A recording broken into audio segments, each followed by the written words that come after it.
Who started the salawat, please?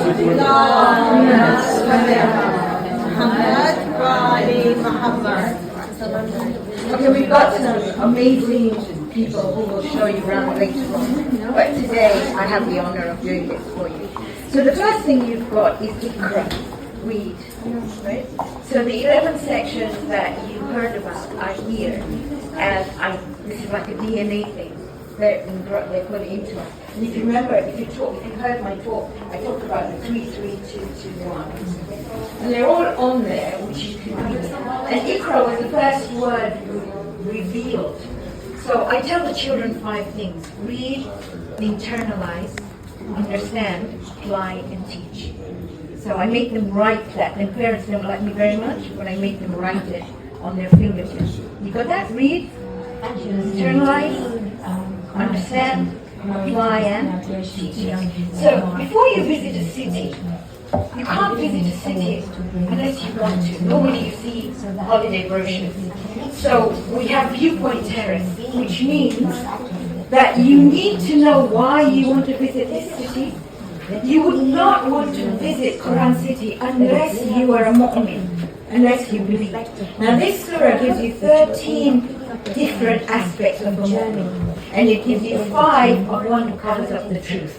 But if I were to summarize it into one sentence, it tells you those who believe see Allah in all. They think of Allah and they think, oh my goodness, like that. While those who cover up the truth do not accept accountability. You will only visit the city if you find Allah awesome. If you pick up this book and you think, oh my God, I love it. Okay. The other chapter is Zumar in Viewpoint Terrace. So if you come here, you will see Zumar. Now my children don't call it Zumar. Although Zumar means a group of people, they say the people who want to visit the city are mu'mineen who want to zoom to Jannah. Okay? So if you look at Surah Al-Zumar, in essence, the ayah that talks about zooming to Jannah is ayah 73. 71 is identical, but it's zooming to Jahannam. So don't get them crossed out. And one of my favorite ayat is in here. It says, Ya ibadi alladhina asrafu ala anfusihim, those who have crossed the line. La taqnatu min rahmatillah. Don't ever despair of the mercy of Allah. Inna Allah yaghfiru dhunuba jamia. He will forgive everything. So don't believe anybody who says you're not salvageable. Yeah. That surah is just phenomenal. And they've done a beautiful thing, a difference between sleep and death, because they're sisters. See it? So Viewpoint Terrace, and you got that, right? So from Viewpoint Terrace, you can't go. Oh, wait. You cannot go from Viewpoint Terrace. Even if you want to visit a city, you need energy. Turn on. You need Noor, right? So Noor in essence is divine energy. Now, I don't know whether you know Ayatul Noor. If you don't, please look it up. It's 24:35. And in Ayatul Noor, Allah talks about a lamp which is lighted by oil from a tree. So the internal lamp inside my heart is lighted from an external lamp outside. So the internal is the iman in my heart that is already put in. To ignite it, you need the Quran and you need the Masumeen. So you need that before you go into the city. If you don't have energy, you can't go. I went to climb Mount Kilimanjaro and I needed to really do a lot of work before I went to climb it. You get tired, so there's comfort zone. And nicely, the people have put some wonderful benches here. These people from MARC are phenomenal, so someone's put a bench there. So if you really get tired, sit down. So how was when there was a stop in the revelation. Sometimes you get tired of following all this. So the heart tells you, it's okay. If there's a gap, if you cannot do it, take your time. And Inshira comes from Shar, which is expansion. So it's like climbing a mountain. Reaching your full potential, which is what the Quran takes you, is like climbing a mountain.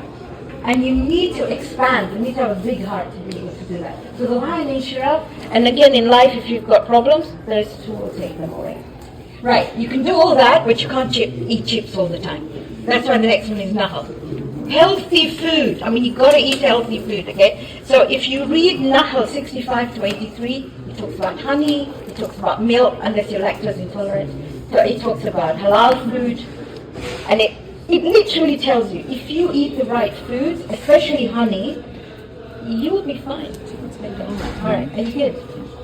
And then we come to what you want to call women's corner. Mujadila, Maryam, and Nisa. If you look at Surah Al-Nisa, it tells you that you cannot have a Muslim society which does not respect women. I'm not going to talk about the Khojas because I got told off. But, yeah. I'm told I've got to stick to the plot. So Nisa tells you that. Sorry? Yeah, I'm not going to say that. So, Maryam most mentioned person in the Quran, and she was phenomenal because she comes to the baby in front of the community, and they say, your dad wasn't bad, your mom wasn't bad. What the heaven have you done? And she points to the child. That's trust.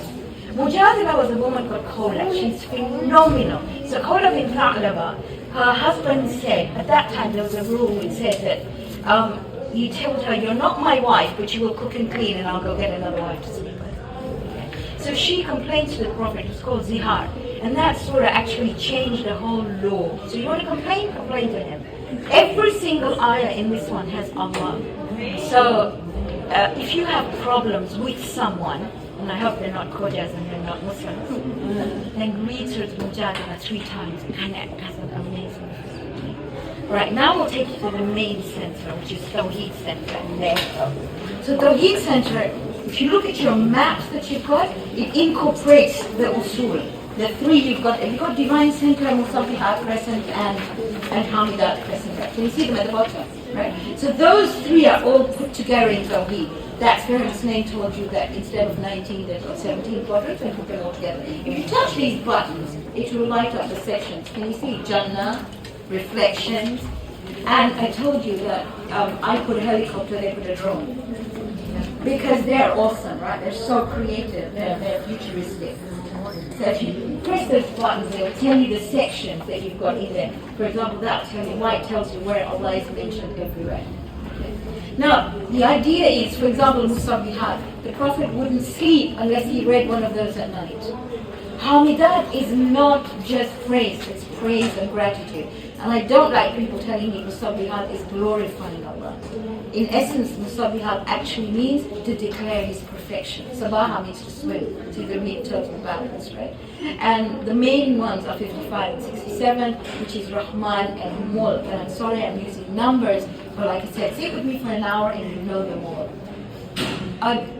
A God that you want, say you want shopping for a God, you're looking for a God who's in total control and who is extremely merciful.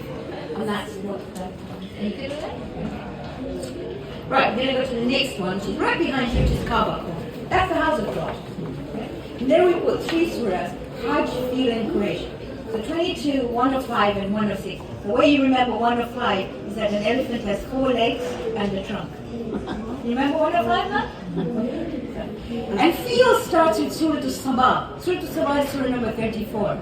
That is where the people of Sabah were greedy.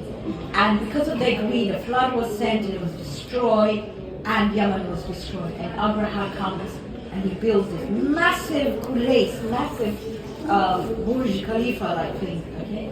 And he wants to divert people from the Kaaba. When they don't get diverted, he gets angry. The Arabs go and defile his wonderful project, and he goes trying to destroy the Kaaba, and Allah protects it. All this is about protection. So if you want protection, and you don't have an alarm at home, you should have one. Read Quraysh. You're going out, you're scared, read Ayatul Kursi, feel and Quraysh. Alright, Kaaba corner, then we go to Qud corner, which is there. What's the drone supposed to represent? Because Isra is the Ascension. like the ascension to the heavens, right? You know, you said Mi'raj or Isra. So Isra was the ascension. So we put a helicopter there. I love them to bits. Right, Qud corner. Everybody thinks there's 4 codes, but there's 5. Surah Al-Jinn, I'm not going to go into, but basically the Jinn validated the Quran. Okay? These 2 are known as Mukashkish. My children say Mishkaki. Because there is La ilaha illallah.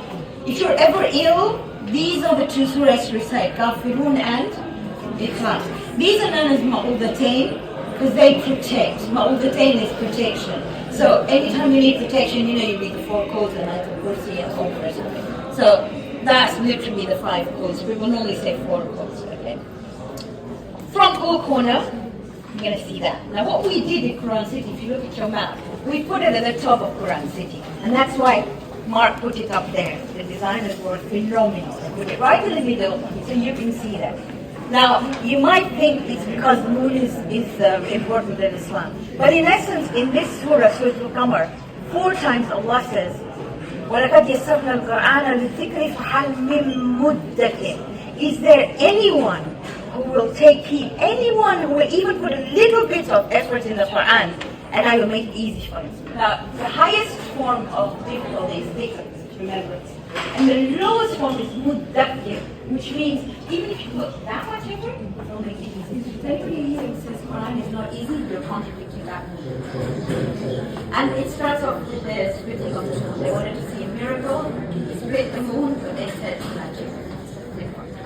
So from Four Corner and Qamar, we're going to go to our purpose. Now this is what my grandma told me. Okay? So my grandma said, you cannot sleep if you don't read Ayatul Kursi. You cannot walk if you don't read Ayatul Kursi. And I said, I've done this. She didn't do the rainbow.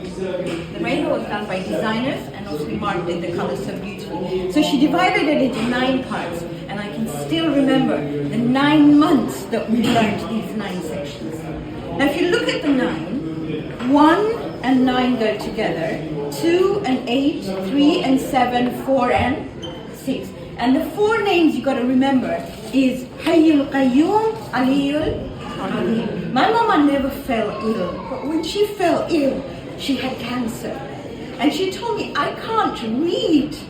Where my mother used to fast for 3 months and pray every dua on the planet, this woman could not read. So she wanted some names. And the names that she always read, even at her last moment, so Hayyul Qayyum and Aliyul. So remember that, don't forget, okay?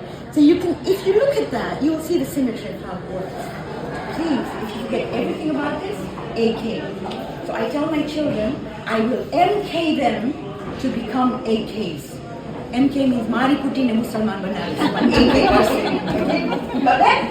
Okay, cool. I'm going to use that one if you don't mind. No, use whatever you want, okay? So we've got Ayatul Kursi, and then you've got this beautiful section on Viewpoint Fatiha. They've picked up some surahs from here. There's 29, and they can't put 29. It's 29 surahs. Fatiha means to cut. And, you know, it's the same word, Fatiha and cut in English. So they've used Ankabut, Qalam, Yasin, Naml, and Yunus. So Ankabut, in essence, starts with, you know, I'm not going to get very mixed up. It's Alif Lam Mim. By the way, I sacked my brother to make that. So this was Alif Lam Mim. But Ankabut tells you that the human being is so fragile that even a virus that you couldn't see stopped you going out for 2 years. That's what Ankabut tells you. So please read it. It's like a spider's web. It's so fragile. It's unbelievable. Qalam starts with Noon. Noon is like a pot of ink, the Nur of Allah. And you dip your pen in it to write your story. You get yes, no, you got a nod of it. Yasin, name of the Prophet. You all know this because somebody dies, we all read Surah Yasin. Yasin actually means, oh, human being. And in relation to the Prophet, it says, oh, perfect human being. He talks about usul. Everything in here is about Tawheed, divine guidance, and accountability. Okay? Namal is beautiful. Namal is a love story. Do you like love stories? It's a love story of Bilqis and Sulaiman. And it talks about the ant. And when we built this, we put a little throne there. And the kids said, whose throne was that? And we said, your queen's, especially the boys. So, Bilqis and Sulaiman. But all of us recite, A'udhu billahi minash shaitanir rajim. And that's a beautiful number. He tells you, first find refuge in Allah, so it is in number. Yunus doesn't talk about Yunus that much, a little bit, okay? So Yunus is al-Islam Ra, and Yunus actually tells you that the people of Nineveh, he got fed up. For years and years and years they wouldn't listen, so he went away. And you know what happened to him, he got swallowed by a whale. But his people repented, and they were saved. So it tells you, it doesn't really matter what anybody else thinks of you. They might abandon you, they might think you're lost, but you can always come back. So that's what Yunus basically says. And then you've got, I'm trying to stick to what I've been told to stick to, okay? To the Muhammad Square. Absolutely love it. So you saw usul there, as in Tawheed. Part of usul is Nubuwa. So this was Nubuwa, it's Muhammad Square, and they've done a wonderful job of how Masjid al-Nabawi has evolved. If you look at the morphology of Medina, the Prophet placed the mosque right in the middle. So when you went, the shops were, I don't know whether you've been to Medina, you've been to all the places, the shops are all around, everything is around, and that's exactly what he wanted to do. So it was a centerpiece, Nubuwa was always there. Okay? This was part of, and this is all Muhammad Square, but this is part of Kamil Close, which is, there is a succession. This is Ghadir, 5-3 and 567. You know Ghadir, right? When the Prophet built so that's Ghadir. And then you've got Nasr as well. Nasr was the last surah that was never revealed. So if you look at Muhammad Square, you also have these surahs. We put Ahlul Bayt circle because you and me are part of Insan al-Kawthar. House of Fatima and Fatima. Nida means to call out. So you'll see all these surahs says, Ya Ayyuha Rasul, you have Ya Ayyuha Muzammil, Ya Ayyuha Mudaththir, this calls Yasin, Taha, these all names of the Prophet. And this says Ya Ayyuha Nabi. So we call it Nida as to call out. And these actually talk about the respect of the Prophet. Right? So that basically is Muhammad Square. And then you've got Anbiya Annex. Okay? So Anbiya Annex is, can I be honest? Am I allowed to do that? We have I know, you got it. Yeah. Okay. I'm supposed to go here, but I'm just going to take a jump here. So in Anbiya Annex, we had two surahs we didn't know what to do with. Surah Al-Anbiya and Surah Al-Nur. They were sort of floating around. So we annexed them to Huruf al-Mukatti'at. But MARC, the designers have done such a beautiful job. They made it into this beautiful thing where you have the Islamic narration from the Quran, which is supported by the anthropology thing and the geoscience. So secular history also tells you exactly what the Quran said. It's phenomenal. From there, I should have gone into here, because divine guidance is two things. It is Muhammad Square and it's the Quran. This is what we started with, Qur'an City Center, right? Now, someone knows what that's called, Dodecahedron. Dodecahedron, okay? Fine. So we started with these 4 surahs which tell you who you will become if you follow the Quran. So Furqan, which is this one, okay? When the Quran was revealed, which was in Surah Al-Qadr, okay? Then you've got how the Quran was revealed, which is Surah Al-Alaq, and what the Quran is. And the Quran is a clear, crystal clear message. There is no Quran without Muhammad, there is no Muhammad without the Quran. And that's why that goes hand in hand with that. And when they put this up, it was just wow. Because there's 5 and 12, and then you've got the Qissa on top, basically. So it's basically telling you that nothing works without M14, which is the 14th. You can't interpret. just one more thing, please. Because this is showing the 5 corners and the 12 facets, there's an internal light. It's called an infinity mirror. What is showing the nur of the Ahlul Qissa is in there. So when you look at it, this gives you a reflection of the nur and the light of Ahlul Qissa, and with their help, we read the Quran. So that's the main or idea about the whole concept was based on this whole dodecahedron. Now you come to the wow. You're like, wow. So, when I talk to my children, there's a rhyme that says, you're my wow, wow, wow. Okay? Yes. Wow is resting place. The Arabs, if they wanted to sensationalize something, they would say, I swear by the flower, for example. And people knew that there was something they wanted to say that was really, really important. So Allah turns this around very beautifully. There are 15 surahs that start with as part of custom. And what he did was he actually took the oath and used it as a prelude to the topic. I'll give you an example. You read Surah Al-Waqi'ah, right? I won't go into these because they're quite complex. So Surah Al-Waqi'ah says, فَلَا أُقْسِمُ بِمَوَاقِعِ النُّجُومِ I swear by the placement of the stars. وَإِنَّهُ لَقَسَمٌ لَوْ تَعْلَمُونَ عَظِيمٌ This is a massive qasam as such. إِنَّهُ لَقُرْآنٌ كَرِيمٌ So he swears by the stars, and then he talks about the Quran. The stars were used in the desert to find the way. It was your GPS. And the Qur'an is your GPS for life. So every single surah here, whether it is from Safat right down to Asr, what he's swearing by refers to what he's talking for later. Inshallah, you will look into it. I'm sure you will. Right. Then you've got Exile corner. I call it naughty corner. Exile is a posh word, right? So if you look at your maps, naughty corner has yellow and the only green one is Munafiq corner. That means in Makkah they could be as bad as possible. Nobody really cared. But in Medina they had to hide their badness. They couldn't put it out, right? Yes? No? Maybe? Right? Yeah. So Munafiqun is part of Exile corner. And to come out of Exile corner, you have to go to Tawbah turn. And Tawbah turn is 2 surahs, 8 and 9. My favorite ayat are in here.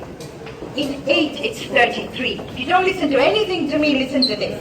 8:33 says, He will never forgive a people who ask for forgiveness. All you got to do is say astaghfirullah. And if those angels come and say, we gotta punish you, you gotta say, haven't you read 8:33? So you know my phone code now. 08:30. And 9, again, a favorite ayah is 1 to 8, where he calls the Prophet Ra'uf and Rahim. There are 3 R's in Asma Husna: Rahman, Rahim, and Ra'uf. Rahman, if you have a dental problem, you want Rahman, immediate.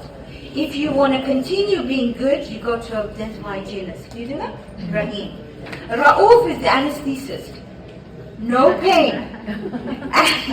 The 6th Imam said to his son, read Ya Ra'uf, Ya Rahim constantly if you have a problem.